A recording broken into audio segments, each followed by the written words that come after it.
The Simpsons were freezing to death at home. Homer pulled out a down jacket and burned it right away. Marge complained about why Homer wouldn't just pay the heating bill. Then Bart came in carrying a box of books to burn for firewood, but accidentally found Marge's college diploma, even though Marge had always said she only graduated from high school. Lisa then realized that Marge and Homer were already 30 when Bart was born. It turned out Marge and Homer had been hiding a lot. They used to live in a tiny apartment, surviving on instant noodles. Life was tough, but they were happy as long as they were together. Back then, they were working at a record company until Marge got accepted into college, but they couldn't afford the tuition. Homer said he'd take care of it. He went to work at Abe's store only to get bullied by little kids.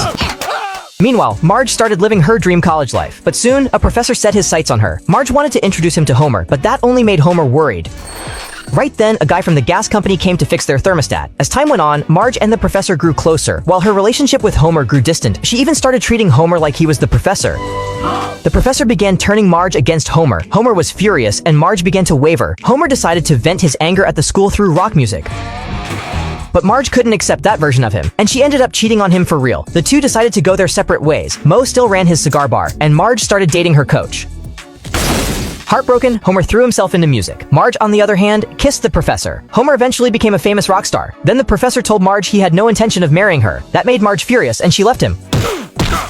One day, she saw Homer on TV, realized how famous he'd become, and decided to go back to him. She even pulled out his insulin, because by then Homer had diabetes. The two reconciled in the hospital. When the kids asked how it all ended, Marge told them that now nothing could ever shake their love.